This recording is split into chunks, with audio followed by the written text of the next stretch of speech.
Yes, welcome back. It is the press, and I'm glad to let you know that my guests are in-house right now. Two gentlemen, one new and another one a friend to the house. I want to let you know our topic this morning, like I said, while we were doing the front pages and the weather, that we have two focus this morning: pay raise for political office holders, and of course the continuous voter registration, which of course we get from the front page of the papers. Now, the Revenue Mobilization Allocation and Fiscal Commission has hinted at plans to review the salaries of political office holders in Nigeria, describing current earnings as inadequate, unrealistic, and outdated in the face of rising responsibilities and economic challenges. At a press briefing in Abuja on Monday, the RMAFC chairman, Mohammed Shehu, disclosed that President Babatunde presently earns 1.5 million naira monthly, while ministers receive less than 1 million naira, figures that have remained unchanged since 2008. All right, apart from that, we shall be taking a look at the continuous voters registration. And talking about that, the registration, if you recall, started yesterday. Again, it is important for us to say here that the register of voters is at the heart of democratic elections. Consequently, the registration of voters is a major function of the Independent National Electoral Commission, INEC. Meanwhile, in response to this, the INEC has introduced some technological innovations to the voter registration exercise. These innovations are designed to make the registration processes generally easier and to give Nigerians a pleasant and safe electoral experience. The CVR exercise will commence, or it actually commenced yesterday on the 18th of August 2025. Meanwhile, there is something new again. Beside that, once you register online on the 25th of August 2025 at 811 INEC state and local government area offices nationwide, you can now come person to person to complete your registration. So these are basically what we shall be taking a look at today on the press, to focus and of course to help discuss these major issues in our polity this morning. Let me do the introduction. First, let me start with Ismaila Babatunde, social affairs commentator. He is the initiator and a founder of Sure Governance Movement, with a track record of mobilizing grassroots participation, peace building, and fostering policy dialogue. Ismaila, it's so nice to have you on the press this morning. Thank you, Nigerians, and thank you for having me. You're welcome. And of course, our friend Abdulazeez Idris is a social affairs analyst, is the convener, Abuja Traders and Entrepreneur Roundtable. Abdulazeez, it's so nice to have you this morning. Yeah, good morning. Yes, we heard that you have a new baby in the house. We want to use this time to congratulate you and your family for the added bundle of joy. We wish your family all the joy that comes with that. Thank you very much. Okay, gentlemen in the house, you already have a focus this morning, and let us start with the first, which is the pay raise for political office holders. According to the Revenue Mobilization Allocation and Fiscal Commission office, they actually say it is time for a raise for political office holders.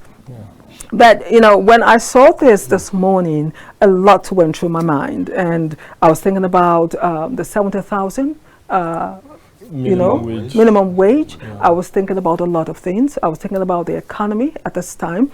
I was thinking about the call for Nigeria, to cut down on governance, cost of governance, and I started to make the calculation. If I don't know how much is going to be added to this, if it pulls through, if the president Tinubu will agree that there be an increment. You know, a lot was just going through my mind, but I got a little bit calmer knowing that you're going to be here to, you know, let us understand and get a feel of this news just breaking now. Again, with everything Nigeria is going through now. Ismaila, I'm going to start with you. You read this morning. Yeah, I really want your feel, your emotion when you saw this morning. I think it's quite very unfortunate to an extent, but at the same time, I think this gives me wonder that the oath of office that public office holders are taking, we need to rethink it. Are they actually taking that oath to serve their own personal interest or to serve the interest of the generality of Nigerians? Because when we look at our physical responsibilities, and with this current harsh economic realities, is not really reflecting. The public office holders are not, to me, I feel that they are really, is a sign and a symbol that they are really being disconnected from the masses. They are disconnected from the harsh economic realities. They are disconnected from the inflation that has happened in this country. And looking at even in an era where we are talking about reducing the cost of governance, now are we now going to say, okay, we are going to increase our recurrent expenditure while our borrowings and debt is already on the high side? So these are things that keeps me wondering that our public office holders, are they really here to serve with integrity, with transparency, with accountability, or they are here to serve their own personal interest? Now, why is it that the RMF CA always that reminds me, in June 2023, they entered on this same issue, but Mr. President, in his wisdom, declined this accent.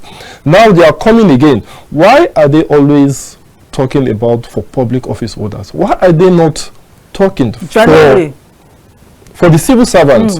Why are they not mentioning them? We only hear of pay rise for the civil servants when they are now going on strike. With the NLC? With the NLC. This is not fair to me. This is an injustice, and it's even bringing about disconnect from the masses, and it's not even ensuring public trust, building confidence on the masses. So for me, I think with this current economic realities, it's not a good sign for Mr. President. Okay, Ismaila, you started the show with your own analysis. Let us move on now to Abdulazeez. Abdulazeez, you've heard Ismaila. I don't know if you have something different or you have something to add. We're talking about public trust for those in governance. This came as a root shock to me. 2023, 2025, this happening again vis-a-vis the 70,000 naira minimum wage that we have. I mean, I really want your take on this. Yes. What I would like to say here is that we should all remember that political office holders,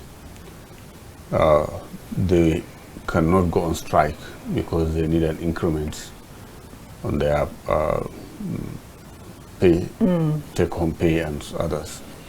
But civil servants, who are the majority on the payroll of the federal government, state and others, definitely they have to go for strike before their salary. It's a tug of war. Will be increased. It shouldn't have been that. I'm sure in Ministry of Labor, they have a system whereby every either year or months or whatever, there's a step or there's a time that increment on salaries has to come. There must be an increase, or there's a plan for it to be increased to so time or amount after a certain time. But it's not being followed. Now, we are talking about political office holders. If you look at, from what I read, the Revenue Mobilization Fiscal Commission, what they're talking here is that this pay has not been increased since 2008. Meaning what they're trying to tell you here is that it doesn't commiserate with the current realities of today. For example, what they are being paid. As this is, they are talking about the basic. This is just a basic salary. You know, for you to think that president is being paid 1.5 million as a basic salary.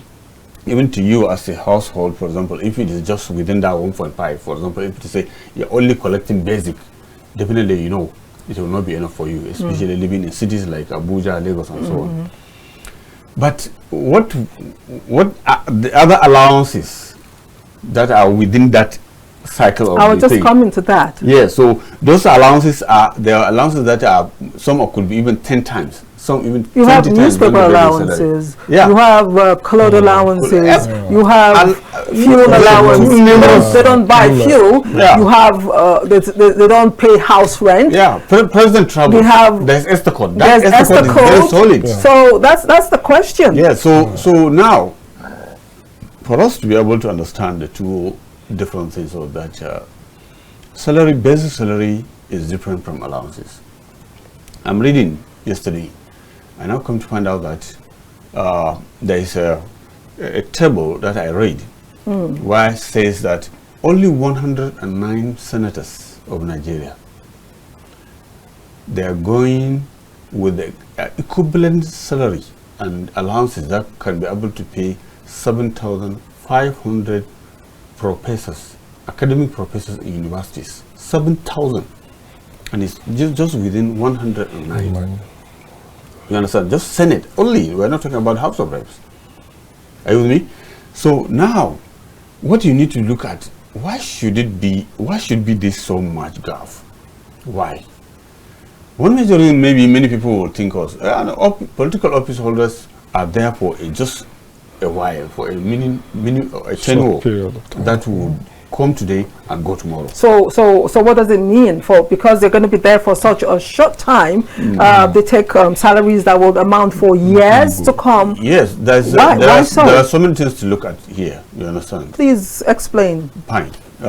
One thing, Shini, number one, when you are giving somebody an office to hold politically, you have to first of all consider the fact that you want to give him that office for him to be faithful and sincere, so that he will not dip his hands into public funds. That's one of the reasons that the chairman of the RMAFC actually said, Mohammed Shehu, that was one of the reasons that he gave, that for wanting the increment in salaries of political office holders, that if peradventure their salaries are not raised, or salaries should be raised, so they do not put their hands into illegal things. But I want to bring in Ismaila at this point. Ismaila, I don't know, you've heard what Abdulazeez said, and I would want your reaction to that,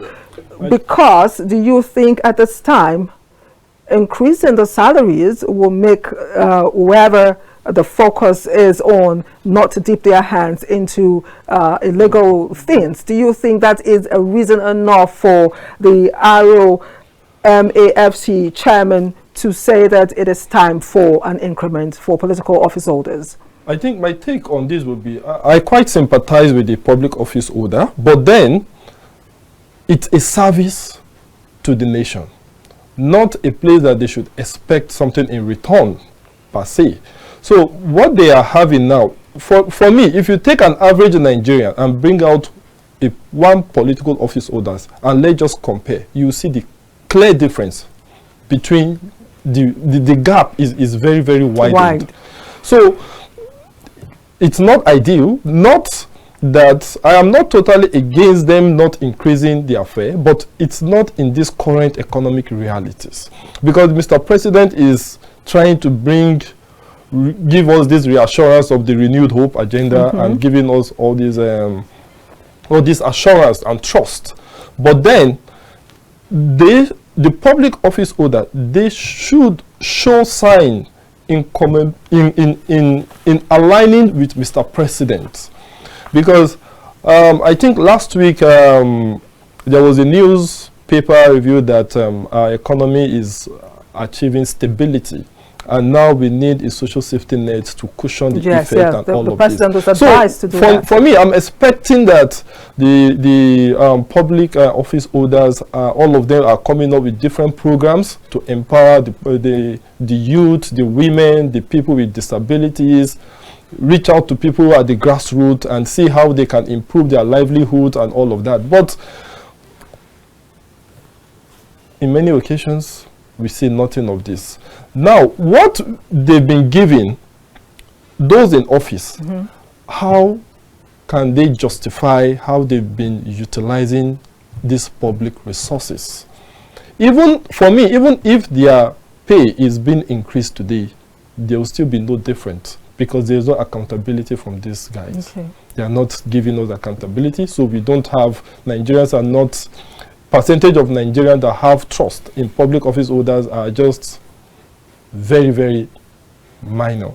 So for me, I think they should work on rebuilding public confidence and public trust, ensuring that the civil servants and entrepreneurs are well taken care of. Our health system is really going bad. Our education is the standard is going very low. I think we need to prioritize some of these things instead of prioritizing their own personal welfare and upkeep. So for me, and that is why some of us in the shore governance movement are advocating for a single term. And also, sometimes the governance structure in the country needs to be rethink, and we need to refocus the way we do our things in this country. We need to be, fiscal responsibility needs to be prioritized. We need to see what priority are we setting and how do we hold these people accountable, to be accountable, and they should also give account of their stewardship while in office. Yeah. All right, if you just joined us, it is The Press, where we're taking a look at pay raise for political office holders and, of course, the continuous registration, continuous voter registration. We'll take a short break to return and open the phone line so you can call in and be part of the conversation. We've had a couple of calls, but now we're going to open the lines early today so you can call in and be part of the discourse. We'll take that break, and when we return, more for you. Stay with us. Yes, welcome back once again. The phone lines are open right about now. Those calls can come in and we can pick them as we take a look at a pay raise for political office holders and continuous voter registration. We're still on the pay raise for political office holders, so we'll continue with that before we go to the next point of discourse today. And I'm going back now to Abdulazeez as I try to wonder why. Okay, we have our first caller. Let us take that call this morning. Hello, good morning. What's your name and where are you calling from? Good morning. My name is George. George, where are you calling from, George? Calling from Cross River State. Ooh, that's very far away. Thank you so much. Yes. So, George, go ahead. Yes, I am, in fact, my heart is bleeding as I am calling. I am not happy at all to hear that politicians are yearning for a pay rise. This is an insult on our sensibility. Civil servants are here, we are still battling on the minimum wage that they approved. The federal government has approved 70,000 minimum wage. That has gone so viral everywhere and things have skyrocketed in the market. And not till today, they have not been able to pay that 70,000 minimum wage. And politicians are aware and they are keeping quiet. And they are there agitating for a pay rise for themselves.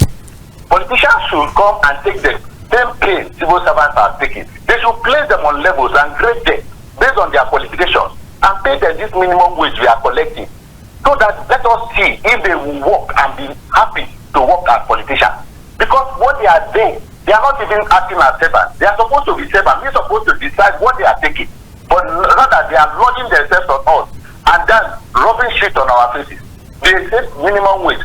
If I tell you as an assistant director in service, the new minimum wage that they approve is extra 10,000 naira I see as an additional from the money I was collecting. And they say they have implemented the minimum wage. A current senator is collecting more than a director, is civil servant director. A current councillor. A councillor is collecting more than a director in civil service. What is their qualification? Some of the councillors are not even degree holders. So I am suggesting that instead of them increasing their money, they should grade these politicians, place them on minimum wage, and pay them as they are paying civil servants. Okay, thank you, George. So you heard that, Ismaila, Abdulazeez. I want you to react to this. This first caller saying that they should be placed on minimum wage also. They should be graded. No preferential treatment. Again, we put them there to serve us. We put these people there to serve us, to serve. So I want you to react to George's comments or suggestion. You know, it's very disheartening that in Nigeria we will talk about minimum wage. Minimum wage will not be agreed with labor. But implementation is always difficult. We find out that after agreeing within a certain amount that is going to be a minimum wage, now you can imagine, as a deputy director, he said the only increase is 10,000 naira. So that means you are giving with the right hand and you deducted with the left hand, meaning you are not getting anything again. Meanwhile, when we look at the current economic realities, really, this is very, very, it's very annoying, you know, for somebody to say, yes, they have increased my salary, and you and don't now see this it. is what I'm seeing. Okay. Now, please just hold on a moment, dear. Okay. Hold on. Let's take another call. Hello. Good morning. Hello, good morning. Yes. What's your name, please, and where you calling from? Okay, comrade from Abuja. What's your name? Yes, Comrade William calling from Katampe 1, Mpape, Abuja. Please go ahead with your comments. All right. I like myself with what the first caller said about Nigerian politicians. They should come up. I think they should come up with a bill to make all their payments equal. Nobody is doing anybody a different favor. I'm not saying the favor. And if they feel that they are doing us favor, then they should use their money and do us the favor by using their money to create road, which we have not seen before now. Them doing it, except some of our musicians and the rest of them. Two, one of your guests before said something about our leaders being disconnected with the citizens. That is clear. Our leaders today don't know what is happening in the rural. They are so disconnected. They are not even on ground. They are not on ground. One thing they believe that when the time comes for election, they will use their money, use their men in the streets to get power. If I tell you the kind of corruption that is going on in Abuja with this AEDC, you know that AEDC will just come and look roof. They will build you maybe one single room, like a room, toilet, and kitchen. They will build you 150-something thousand. When federal government asks them to, I think, fund them to give it to meter people, they don't meter people. They sell the meter. You understand? So now they will look at your roof. Maybe your roof is big. They will build you 788,000. Meanwhile, the minimum wage is 70,000, which they have not even paid. So our leaders is so disconnected, and that is why you see people going into crime, doing all manner of things to survive. We don't have leader in Nigeria. We will have positions. Okay, thank you so much. Before I go back to Ismaila, I want you to conclude. Again, you had another caller call in. True. So you see, the line of thoughts. We have a commission called National Wages and Income Commission, which is meant for their work to structure the type of salaries that in every sector need to be either health, education, or wherever need to be the salary of those workers there. But as far as political office holders is concerned, I don't think that responsibility still rests with them. But if it rests with them, then definitely, as the past caller said, there's a need for us to have a structured salary. Even if it doesn't say, okay, their minimum wage will be different, because maybe some of the reasons they will give you, because as I said, for them to be carved away from illegitimate transaction in office. And as well, we knew most of them, I could remember there were good politicians. Not all politicians are bad. Some of these politicians, if you go to their houses, either in the village or here in Abuja, you see people are trooping there, and they take care of people. But some doesn't do. There are some that when they come to Abuja, the next time you see them around when it's election time. There were just some of them. But some of them do try their best to ensure that, yes, they carry their people along. But many of them, yes, really, they are entirely disconnected with From the the people. reality and what is going on there as a rural area. But this man, the last one where he was talking about AEDC, that one is a subject of itself. AEDC problem it has become a very serious problem in Nigeria right now. Okay. Because I'm speaking to you right today, what remained for AEDC to do was just to be carrying gun and be shooting people in the houses. That was the only thing. Okay, let us take this call. Good morning. Hello. Good morning. What's your name, please, and where you calling from? What's your name, please, and where you calling from? Okay, go ahead. Okay, that call, we can hear anything. Okay, Ismaila, let me get back to you. You've heard the callers call in. Yes. Suggestions have been given that, you know, these political office holders should be placed on minimum wage. They should be graded. There shouldn't be any preferential treatment. Yes. The first caller said his heart is bleeding. I told you my confusion when I saw the front page this morning. Yes. So I want your reaction. Do you think this is the way to go, or there's something different that should be done? No, they should be. I agree with the caller. They should be graded. And again, why do they even need a pay rise? Public office holders, your drivers are being paid for, your gardener are being paid for, your chef or your cook is being paid for. The vehicle, you have your transport fueling allowance, you have the vehicle that is already provided for you. Yeah. Now, what else do you really need? Let's think objectively. What else do you really need? But in another way, I sympathize with them in this aspect, because cost of contesting an election is quite expensive in Nigeria. But then, if we increase these things for them, it will still make it more expensive. So let's make our public office less attractive of incentives, so people will be able to narrow down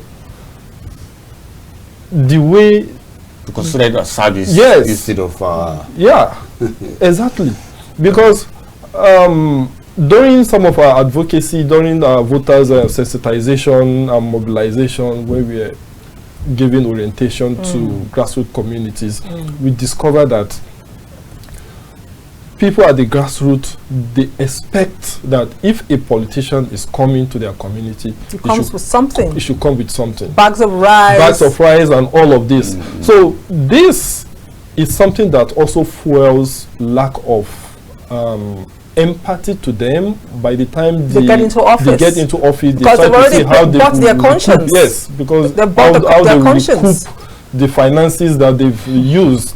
Their sources of funding, do they borrow it? They will have to get some things back and refund to them. But to me, we should make our public office less attractive. Okay, hello, good morning. What's your name and where are you calling from? Calling from Akwa Ibom, Anthony by name. Anthony, thank you so much. Abadie. Your call. Go ahead.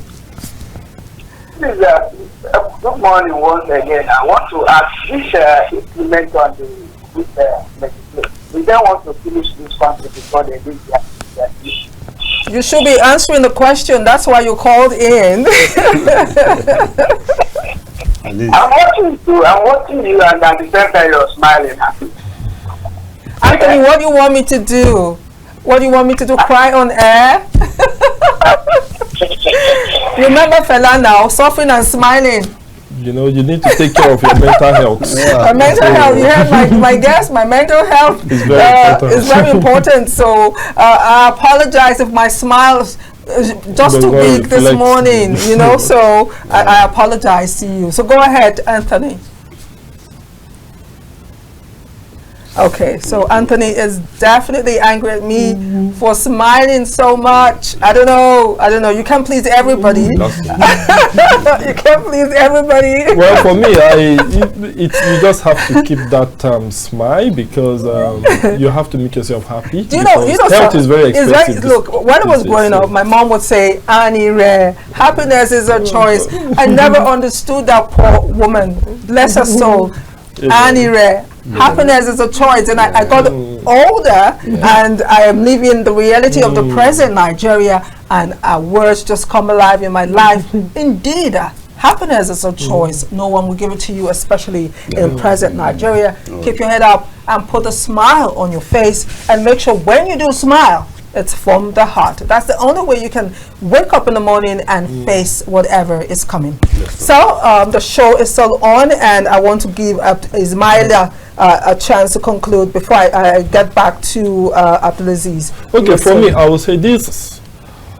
The this pay rise that you are asking for should be a call to action for all Nigerian youth, because Nigerian youth makes over 65% of Nigerian population, including men and women. It's a clarion call for them that they should step up and take charge of their future. Now, talking about the Nigerian youth taking charge of their future, is it that the Nigerian youth is complacent? Is it that the Nigerian youth, for me, I've said this over and over, and it's not something that I'm just mouthing. This is the greatest nation on earth. This is me. This is the greatest nation. If we go by statistics, this is the biggest black nation anywhere in the world. And we live up to standard because our people are intelligent. We break grounds everywhere we go, in education, anywhere the sun rises and sets. Nigerians, once they step in there, they take charge. Look, quote me if I'm wrong, everyone in the world wants to be a Nigerian. Right now, everyone wants to identify with Nigerian. Go on social media, your mind will be blown away. Look, when you're sad, go to sites where people all over the world talk about you as a Nigerian. You will snap out of that boredom, you snap out of that depression that you're in, because this is the greatest nation in terms of population, in terms of resources, in terms of weather, name it, we have it.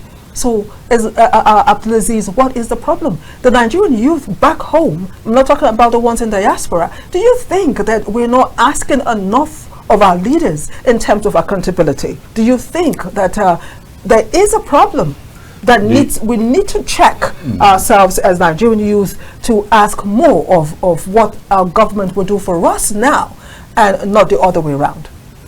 I think the Nigerian youths, they have on several occasions raised their voices. It's just that it is very unfortunate that some of their voices are not being heard. The only time they were listened to, maybe it is when election is about coming. I could remember, it's not far away from us, there was a protest in August last year, which is part of the voice that Nigerian youth raised.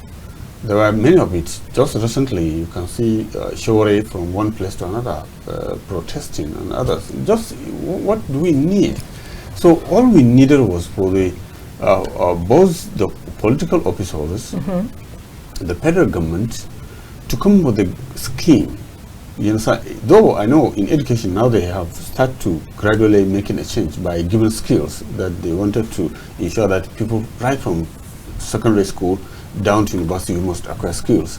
That's what our Nigerian youth need first. But at the same time, despite paying Nelfon paying university school sponsorship and whatever, there's a need also for Nigerian youths council to come with one scheme that will ensure that those youths at the grassroots, they were benefiting from. After the skills acquisition, you need to have a good training. After that training, then what you needed was you need a very good capital to start a business.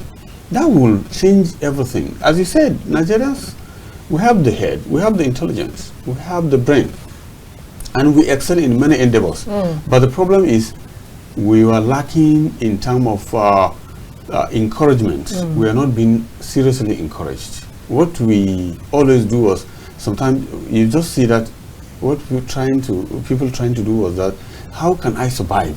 Survival. You are not talking about how can I initiate or innovate. That's a terrible corner to put any human being. Yes. That's a terrible corner to put any human being. That's why where people you are get not to a level where survival is the only thing in the head. Yeah. Is the only dream. Is the only push. is the only existence. You wake up in the morning, the minute your heart begins to beat as your eyes open, is survival in your mind. And I tell you, for a Nigerian, that is too much appeal to swallow, too much a load to carry on the head.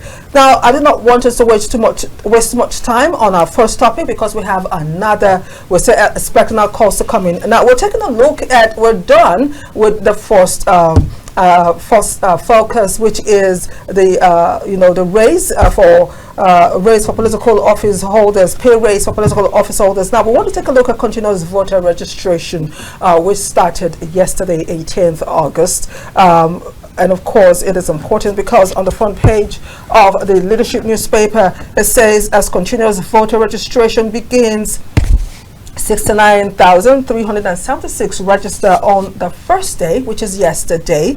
But females top with 35,573, while males 33,803. Before we go deep in, from the top, again, the women are at the forefront. The women are the ones, for me, we push the wheel of democracy. We're always there at the forefront. During election period, when you go out, you see more women than you see men. Again, they're at the forefront. As the portal was open for the continuous registration. But when it comes to position, when it comes to affirmation, we always at the back burner take statistics of what is going on. Again, let's not forget the woman whom the National Assembly has turned into an Amazon. You've given her wings like an angel, and women come out again. They've done it again. I really want you to take, as a male, I want you to be fair. Women again are at the forefront as the portals are open. I think this is quite commendable for Nigerian women to come out in mass. At the same time, I'll also charge them that they should team up. The only thing for me, the way they could really be able to be there in that position is for them to team up, because in the role of political space like this, there is a lot of disadvantage for women, because sometimes some of the meetings are held at late hours, and also financial resources, other form of manpower is also lacking for women. That is putting them at the disadvantage angle. So that is why I said that they should come up as a team. Women supporting women also, they should team up so they could be able to have a good representation. And again, we also need to understand that we have the birth rate of women in the hospital. I saw a report, I think I've forgotten, out of 10, 7 are female, while 3 are male. So what this means is, in matter of couple of decades, there will be more women in the population more than the male. So it is good for them, because they have a good number of demographic that they could use to push their vote, to push their ballot into the system.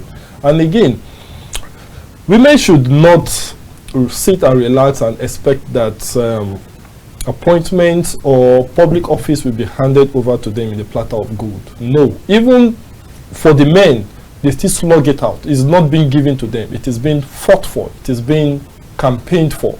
So women should also be ready to rescue this.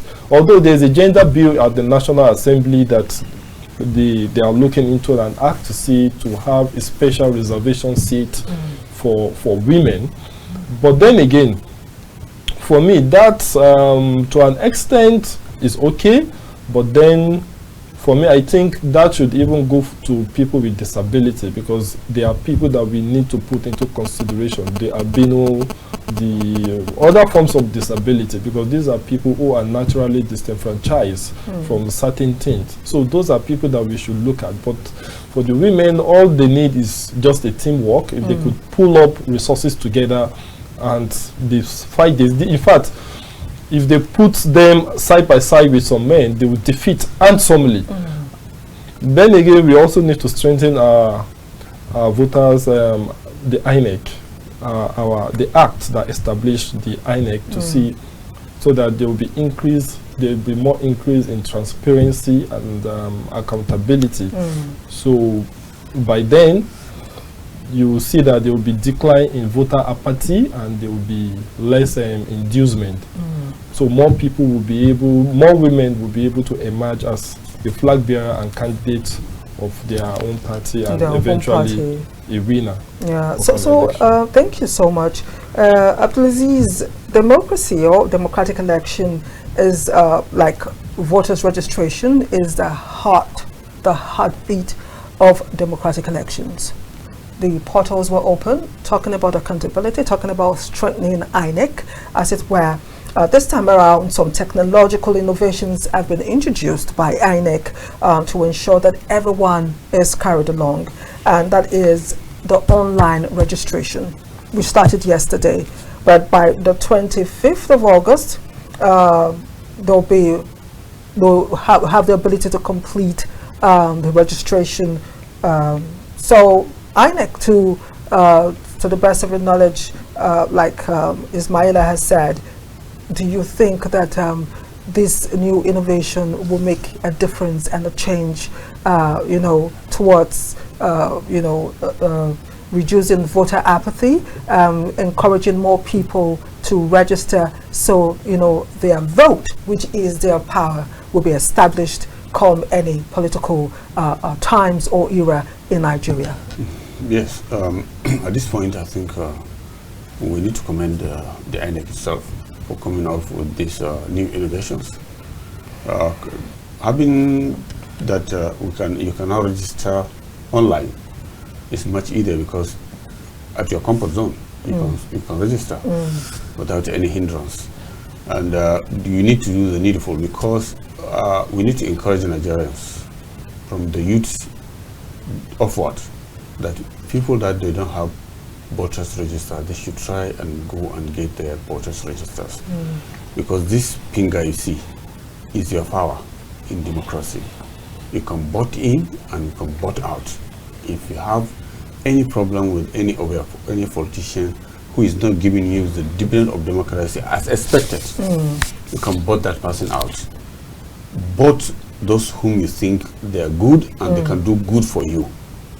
This is the time, especially with the current electoral reforms, which will also, as you are talking about women, which will also give women more chances to buy for House of Reps, to buy for Senate and whatever.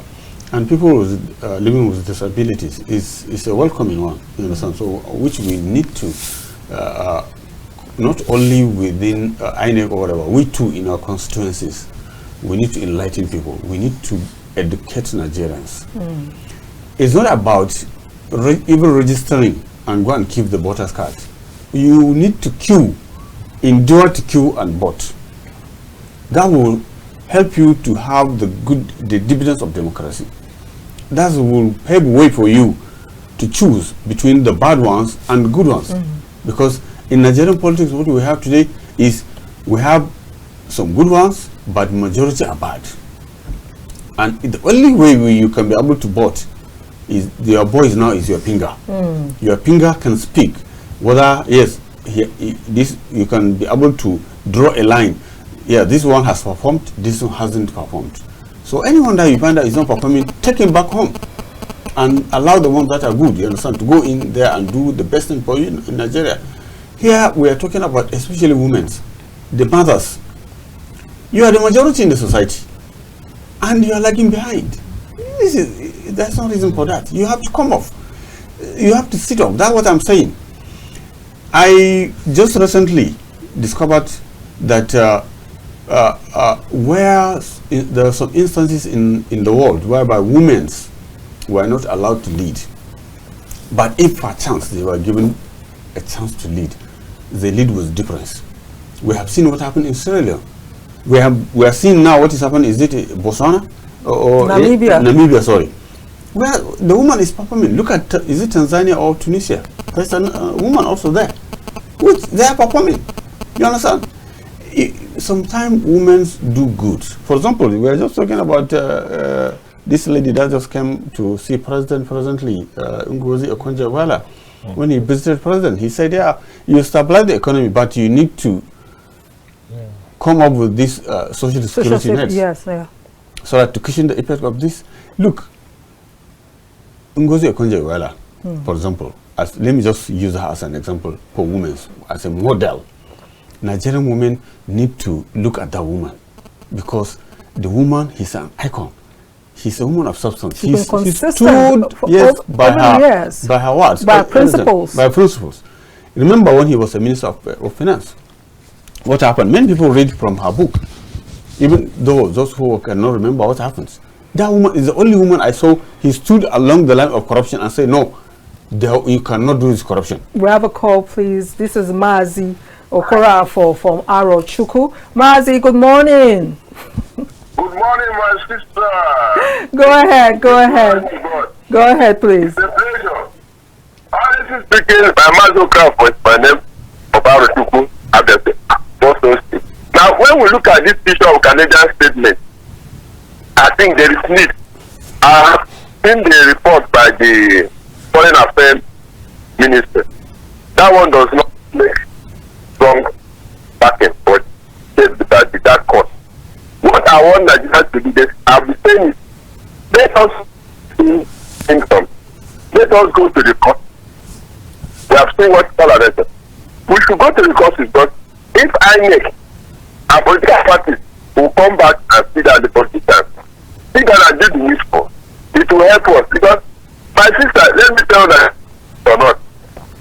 If you go outside this country, you see how they treat Nigeria for bearing that name. What type of crime have we committed? Look at what is happening to Nigerians in South Africa. Look at what is happening in Nigeria in Libya. And Libya, give up that yesterday after. If you go to bring justice in Libya, I see what Nigerians are facing. And when you come back, you start asking yourself, crime, or what happened to Spain? That is why it's people. Running outside Nigeria, go to other country, does not better sit down here. Anyway, God say, go, stay. But thank you, Mazi. That's how much we can take on your call. Please, when you call in on the show, just 60 minutes, 60 seconds, I beg your pardon, 1 minute, 60 seconds is all that we'll get to you to quickly let us get a feel of what you want to tell us. I love Mazi. You know, most times when Mazi comes up with his own topic. At least now he's talking about the Canadian. Exactly. Yes. So thank you, Mazi. We appreciate you so much. Because we're almost running out of time. We have barely 5 minutes to go. I would just want to give fair time, share the time between you and Ismaila. Ismaila, let us round up on the two focus that we've spoken on this morning, which is the pay rise for political officers and of course the continuous voters registration. Just give us what you really want to tell us before I come back to Abdulazeez to round up. I think for me, for the continuous voters registration is a commendable effort, and I want to urge all Nigerians to come out to enroll for this. Why I will also encourage the INEC that they could do better. Aside from just saying that we should register online, then we'll now still travel down to a place or go to a place where there is a registration center. They could have a mobile registration clinic vehicles that they could take to rural areas, rural communities, because these are people who are very poor. Some of them, before they would transport from their communities to the local government where there is a INEC registration center, that's a lot of cost. It's a lot of cost considering the harsh economic realities and of course for insecurity. Today. Also insecurity. So these are factors that I believe INEC should have looked into, but well, I don't know, maybe or maybe not. Maybe they put something of such in place, which we don't really know. But then again, access to internet connectivity in rural communities too, is also a factor to also consider. But then again, I want to encourage every Nigerians to come out to ensure that they do their PVC registration, and not just to register, they shouldn't just register. They should come out and cast their ballot, not for them to get the registration card to for take the to sake the bank or of for any other an purpose. identification or Yes. any other purposes. So I want to encourage them, and that brings me down to when I said they should take charge of their future. So this is what it comes. It's not all about, for me, I don't really believe in protest. For me, I believe in dialogue. So please, we don't have much time. Abdulazeez, you have the next 2 minutes. From what happened just recently during this by-election, it has indicated to us, yes, still INEC is well prepared and is getting it right. The organization and coordination within INEC, they're achieving a milestone, if you look at it, because this election that just happened has really indicated, whereby election has been done and you can see it clear without any hindrances, no much blackmail and whatever. People came and cast their votes and go. So that's what we are expecting from INEC. With this electoral reform, please, they should try and ensure that Nigerians were not, no one is left out, behind. No one is disenfranchised. Then on the, that's on continuous, on the pay rise, I'm not against a pay rise, but they should do it with a human heart. That Nigerians are still suffering, and we should all suffer together when we are suffering. Yes, when we are enjoying, everybody should enjoy. That should have been the principle on ground. Okay, thank you so much. If you just joined us, you missed the show, but not to worry. Tomorrow till Friday is a date, 9 until 10:30. And of course, I want to appreciate my guest, Abdulazeez Idris, the social affairs analyst, and Ismaila Babatunde, social affairs commentator. I appreciate you. And everyone behind the camera, Inyani, Sam, my Sam Loco, I appreciate you. Everyone who made it possible. Habib, the editor, I appreciate you all. The ICT, Felix, thank you so much for all the work behind the camera to ensure that we have a successful broadcast. My name is Anire Binitie. I leave on a positive note. Keep your head up. Bye for now.